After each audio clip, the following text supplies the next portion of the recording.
The calendar, July. Each day of the month of July, Volume 2 through 36. From the writings of the servant of God, Luisa Picaretta, for private use. July 1st, 1902, Volume 4. True victims must expose themselves to the pains of Jesus. Machinations against the Church and against the Pope. As I was in my usual state, I found myself outside of myself, kneeling on an altar together with two more people. In the meantime, Jesus Christ appeared over this altar, and he said, "True victims must have communication with my very life. They must avail themselves of my very self, and expose themselves to my very pains." While saying this, he took a pyx in his hand, and gave communion to all three of us. After this, behind that altar there seemed to be a door which led into a street filled with people and jam-packed with demons, in such a way that one could not walk without being squeezed by them. And since it was full of thorns, extremely sharp, one could not make a movement without feeling one's flesh being pricked deep inside. At any cost I would have wanted to escape those diabolical furies, and I almost tried to do it. But someone, I don't know who, prevented me by saying to me, "Everything you are seeing are machinations against the Church and against the Pope. They would want the Pope to get out of Rome by invading the Vatican and seizing it. And if you want to avoid these bothers, men and demons will acquire strength and will make these thorns come out, which will prick the Church bitterly. But if you content yourself with suffering them, both the one and the other will be weakened." On hearing this, I stopped, but who can say what I went through and suffered? I thought I would never get out again from the midst of those diabolical spirits. However, after staying there almost one whole night, divine protection freed me. July 1st, 1907, Volume 8. In the divine will, one forgets about sins. I was reading about a female saint who would think constantly about her sins, asking God for sorrow and forgiveness. In my interior, I was saying, "Lord, what a difference between myself and this saint. I who do not think about sins, and she who always thinks about them. It shows how I got it wrong."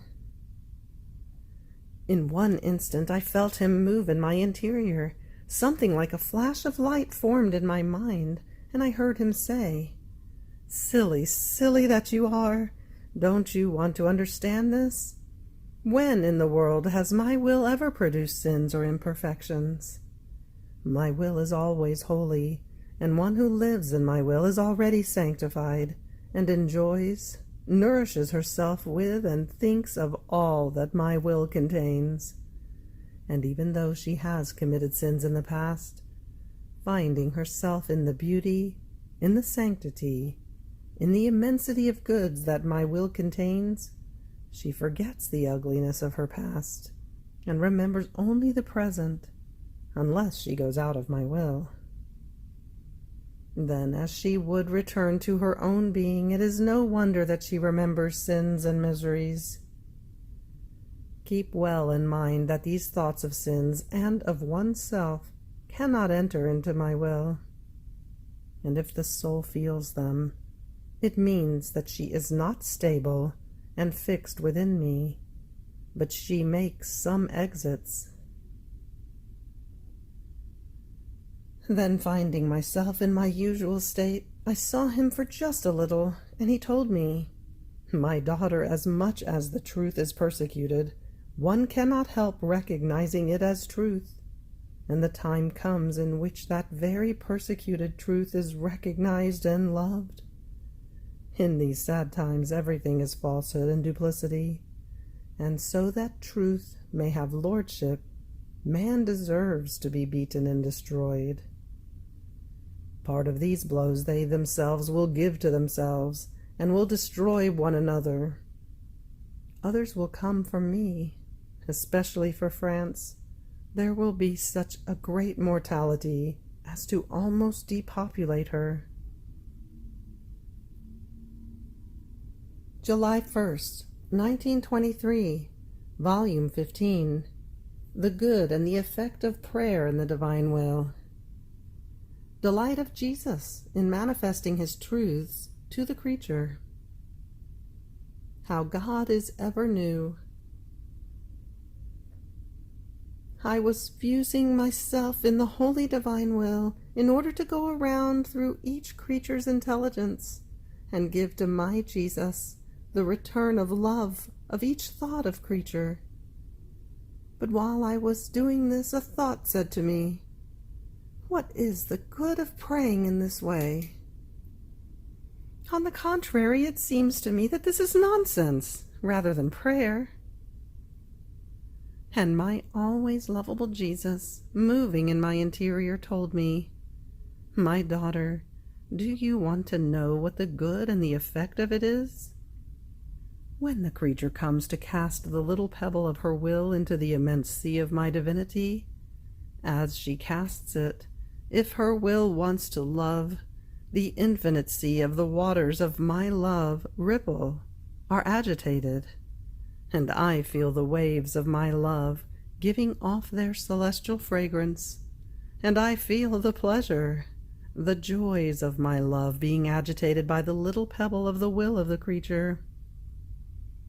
If she adores my sanctity, the little pebble of the human will agitates the sea of my sanctity, and I feel cheered by the most pure auras of my sanctity. In sum, whatever the human will wants to do in mine, it flings itself like a little pebble into each sea of my attributes, and as it agitates them and ripples them, I feel I am given my own things, and the honors, the glory, the love which the creature can give me in a divine manner. It happens as to a person who is very rich and has all goods in his house, most fresh fonts, fragrant fonts, warm fonts. Someone else enters into this house but has nothing to give to that person because he possesses everything. However, he wants to please him. He wants to love him. And what does he do? He takes a little pebble and casts it into the fresh font. The waters, being agitated, give off a most delicate freshness, and the lord of that house enjoys the pleasure of the freshness of his own font. He delights in the very goods he possesses. But why? Because the other one took the care of agitating that font, since when things are stirred, they give off the fragrance, the freshness, or the heat they contain, more intensely. This is what it means to enter into my will, to stir, to move my being and say to me, "Do you see how good, lovable, loving, holy, immense, powerful you are? You are everything, and I want to move the whole of you in order to love you and to give you pleasure." And do you think this is trivial? Having said this, he withdrew in my interior, and I was left thinking, how good Jesus is. It seems to me that he greatly delights in communicating himself to the creature, and that he takes so much pleasure in manifesting his truths, that while he is saying one, that very truth is a spur for him, and almost pushes him with an irresistible force to manifest more truths. What goodness! What love! And Jesus came out again from within my interior, and placing his face close to mine added, "My daughter, you do not know what it means to manifest my truths, and this is why you marvel at my pleasure and at the irresistible force I feel to manifest myself to the creature. And one who is willing to listen to me forms my joy and my delights in conversing with her. You must know that when I manifest one truth of mine which is not yet known, it is a new creation that I make, and I love very much to release from myself the many goods and secrets which I contain. But as much as I may speak, since I am that act ever new, which never repeats itself, I always desire to say more, and as I speak, I have always more new things which I would like to say, because that newness is never exhausted in me.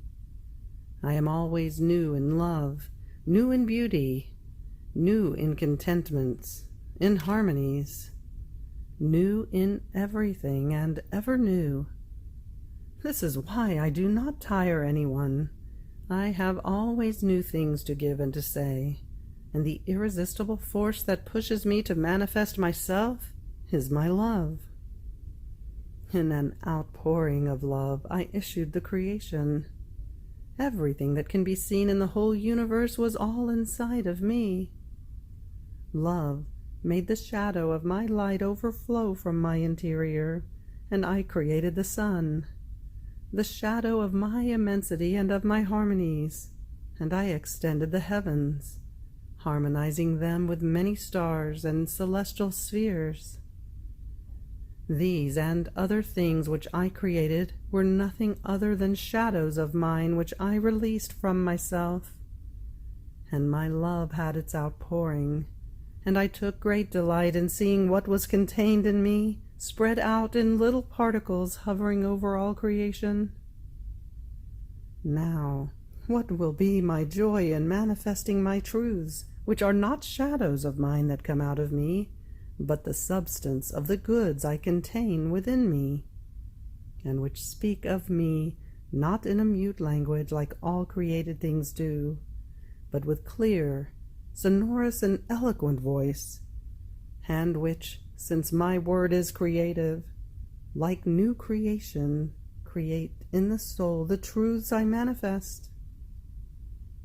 If with one fiat I created many things, in manifesting my truths, it is not just one fiat that I pronounce, but as many words for as many as are needed in order to manifest and to have souls comprehend that which I want them to understand.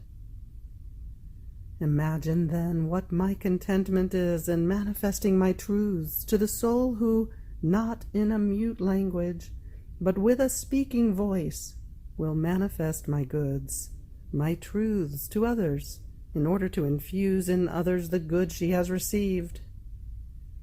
Therefore, in manifesting my truths, my love finds its outpouring and becomes festive, and I greatly love one who is willing to listen to me.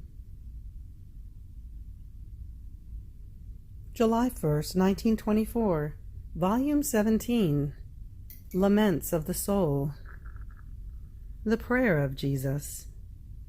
How one who gives himself to God loses his rights. I felt very oppressed because of the privation of my adorable Jesus. Oh, how my heart bleeds as I feel subjected to suffer continuous deaths. I felt I could not go on without him, and that my martyrdom could not be harder than that. And while I was trying to follow Jesus in the different mysteries of his passion, I arrived at accompanying him in the mystery of his painful scourging. At that moment, he moved in my interior, filling all of myself with his adorable person. Upon seeing him, I wanted to tell him of my hard state, but Jesus, imposing silence on me, told me, "My daughter, let us pray together. There are certain sad times in which my justice, unable to contain itself because of the evils of creatures, would want to flood the earth with new scourges. And so prayer in my will is necessary, which, extending over all, places itself as defense of the creatures, and with its power prevents my justice from approaching the creature to strike her." How beautiful and touching it was to hear Jesus pray! And since I was accompanying him in the sorrowful mystery of the scourging, he made himself seen pouring out blood, and I heard him say, "My Father, I offer you this blood of mine.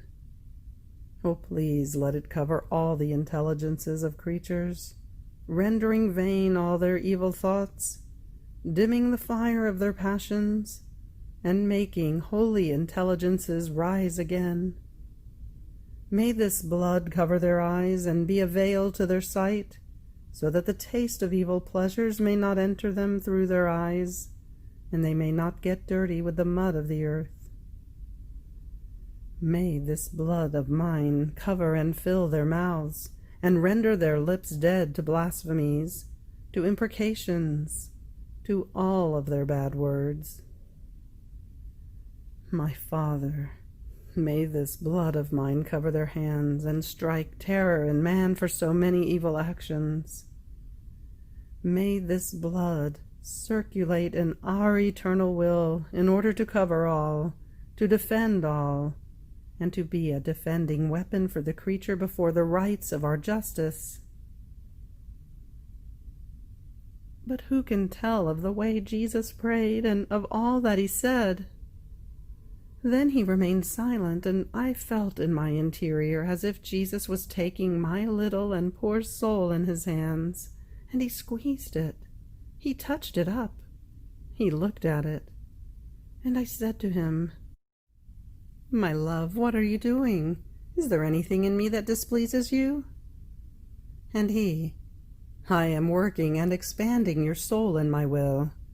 And then I do not need to give you an account of what I do, because since you gave yourself completely to me, you have lost your rights, rights which are already mine.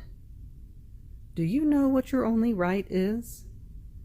That my will be yours, and that it provide you with all that can make you happy in time and eternity." July 1st, 1926, Volume 19. There is no sanctity without the will of God.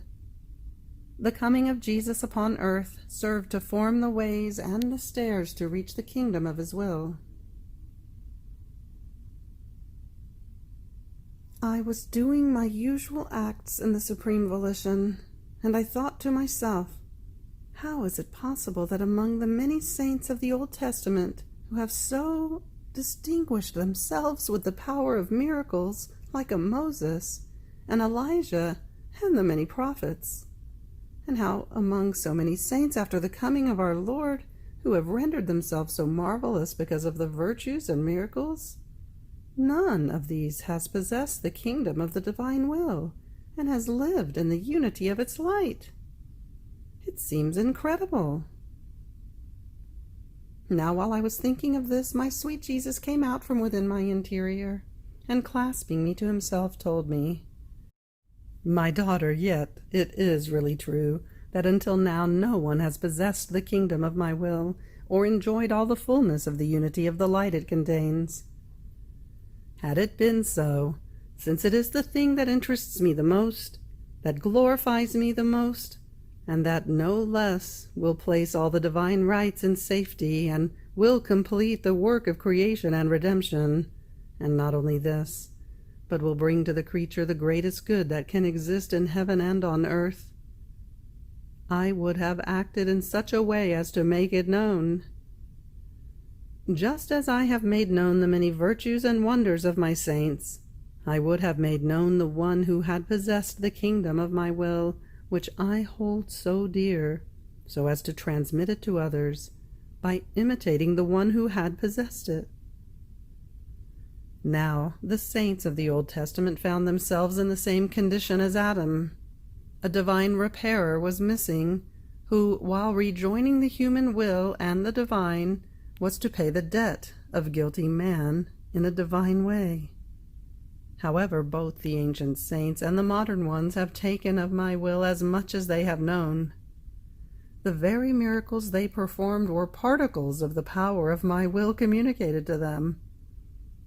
So all my saints have lived, some in the shadow of my will, some in the reflections of its light, some submitted to its power, some to the order of its commands, because there is no sanctity without my will.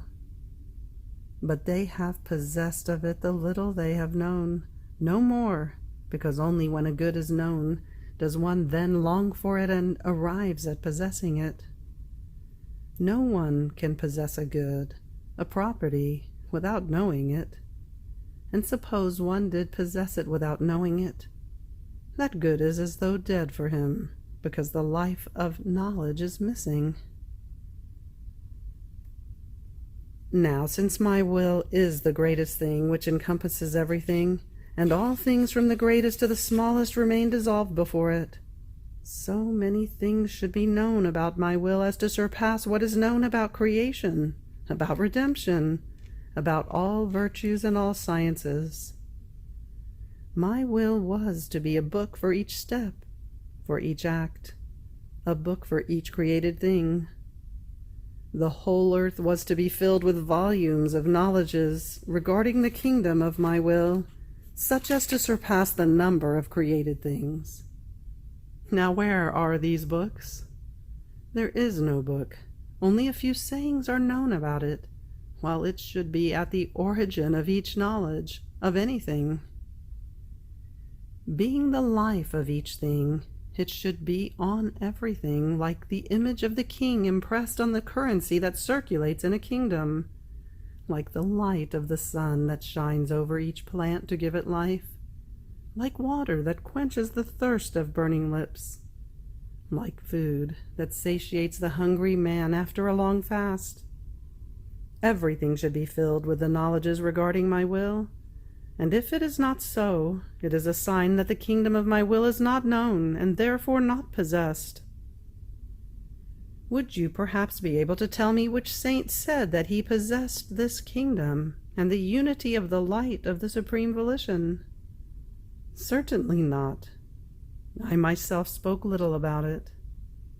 Had I wanted to speak extensively about the kingdom of my will, and about wanting to form it in man just as innocent Adam possessed it, since this is the highest point, the most proximal to God and the closest to the divine likeness, and since the fall of Adam was still fresh, they would all have become discouraged, and turning their backs to me would have said, if innocent Adam could not manage, nor had the constancy to live in the sanctity of this kingdom, so much so as to cause his own fall and that of all generations into miseries, into passions, and irreparable evils, how can we guilty ones live in a kingdom so holy?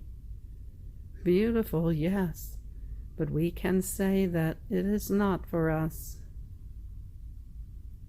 Not only this, but since my will is the highest point, the ways, the means of transportation, the stairs, the decent clothes, the appropriate foods were needed in order to be able to dwell in this kingdom. So my coming upon earth served to form all this, each one of my sayings, works, pains, prayers, examples, instituted sacraments, were ways that I formed, means of transportation to let them arrive more quickly, stairs to let them ascend. It can be said that I gave them the clothes of my humanity reddened with my blood, to let them be clothed decently in this kingdom of my will so holy, which in creation the uncreated wisdom established to give to man as inheritance. So even though I spoke little about this, because when I speak at time and circumstance, as the necessity and the utility of the good which my word contains must be enclosed in it. Instead of speaking, I did the deeds, intending to speak to you about the kingdom of my will. Now, how could they possess it if they did not have full knowledge of it? On the other hand, you must know that all the manifestations I have made to you about it, its prodigies, its goods, what the soul must do to be able to settle in this kingdom, my very expressed will for man to return into my kingdom, and how I have done everything, creation, redemption, so that he might come to possess my kingdom which he had lost, are bonds of transmission. are doors to let him enter, are donations that I make, are laws, instructions on how to live in it, intelligence to make them comprehend and appreciate the good they possess. If all this was missing, how could they possess this kingdom of my will? It would be as if someone wanted to go live in another kingdom without a passport, without knowing either its laws or its customs or its dialect. For one, his entrance would be impossible, and if he did enter as an intruder, he would be so ill at ease that he himself would rather go out of a kingdom he knows nothing about. Now, my daughter, does it not seem easier to you, more encouraging, more within the reach of the human nature, that after they have known the kingdom of redemption in which the blind, the lame, and the sick can be healed, because the blind cannot enter the kingdom of my will, for in it all are straight and glowing with health, finding all possible means in the kingdom of redemption, and the very passport of my passion and death in order to pass into the kingdom of my will, animated at the sight of such a great good, they will decide to take possession of it. Therefore be attentive and do not want to constrain or reduce the goods which are in the kingdom of my will. You do this when you do not manifest everything of what I make known to you, because knowledge is the bearer of the gift. And if now I abound in the knowledges about it, it is gifts that I make, and in these gifts I establish the more or the less to be placed in the kingdom of my will for the good of those who are to possess it. July 1st, 1927, Volume 22. How, in order to do a great work, great sacrifices are needed. My adorable Jesus hides more and more, and even when I am writing, I no longer feel his light, as I used to do almost until now, whispering to me the necessary words about what he wanted me to write. For one word alone that he had spoken to me in the little visit he would make to my soul, in the act of writing, he would whisper to me so many of them in my interior, to the point of making his most sweet voice resound on my lips, that I could not manage to write them all. And now everything is struggle, everything is strain, everything is poverty, poverty of light, of words, of the necessary terms. My poor eyes become filled with sleep, and I have to make incredible efforts to be able to write a few lines. And these efforts wear me out. They debilitate me so much that I cannot go on. Oh, how I miss he who was for me light, word, prompter, dictator, meaning one who gives dictation, and would give me such vigil that my eyes would not be able to close for sleep, if not when my beloved Jesus would come to take me with him. So given all this, after I had written with incredible struggle, I was thinking to myself that maybe it is no longer will of God that when blessed Jesus tells me something I should write on paper. And if he does not want it, neither do I want it. But while I was thinking of this, my sweet Jesus came out from within my interior as though to sustain me, for I felt I was dying from the effort I had made in writing a little bit. And he told me, "My daughter, the greater a work is, and the more good it must bring to the human family, the many more heroic sacrifices are needed." How many sacrifices, pains, sorrows, and even death did I not suffer in order to form the work as Redeemer of creatures? Because the work was great, everything was to be great. Sorrows, unheard of pains, the most infamous humiliations, invincible love, heroic strength, and unsurpassed patience. Everything was to be great, because when a work is great, creatures are taken from all sides, so that they may receive the good that a great work contains within itself, except for some obstinate and perfidious one who wants to escape by force. On the other hand, when a work is small, great sacrifices are not required, and therefore with a small work, not all creatures can receive the good of it.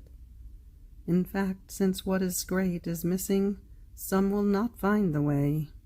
Some will lack the ground under their feet, some the light, and some will lack the enrapturing force of a sacrificed and sorrowful love. In some, few will be those who will be able to receive the good of a small work, because it lacks the life and the substance to be able to give itself to whoever wants to receive it. Now, my daughter, the work of the kingdom of the divine Fiat is the greatest work, and while it holds hands with the work of redemption, because of the divine glory and the good and sanctity it will bring to creatures, it surpasses the very redemption. This is why great sacrifices, innumerable pains and sorrows, incessant prayers are needed. Therefore I had to choose a creature who voluntarily would accept this long sacrifice of many years, of many different pains. And I will make known to the children of my kingdom how much this kingdom of my will cost you and me, to make it so that all might enter into it, giving them open ways from all points and in all manners, so as to win them to come, ways of light, ways of pains, ways of all the manifestations and truths I have given. And I will show the incredible effort you made in writing, so that nothing may be missing, in order to let them find solid ground and safe ways to draw them with invincible force, and to let them take possession of the kingdom of the supreme Fiat. When the human generations have known all the knowledges about the divine will, the great goods of my kingdom, and how the one who impetrated it suffered such long sacrifices, my knowledges and your sacrifices, united together, will be powerful magnets, irresistible spurs, incessant calls, penetrating light, deafening voices that, making them deaf to all other things, will leave them the hearing to listen to the sweet teachings of the divine Fiat, and to accept a kingdom that was impetrated for them with so many sacrifices.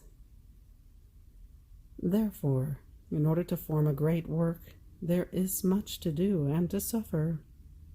Everything is necessary, and what to you seems a pain of no significance, for others it may be a pitiful voice, such that, moved by it, they will recognize themselves as too ungrateful not to accept a good so great, that cost us so much because of them. Therefore let me do, and leave me free to do what I want. End of July 1st. Fiat.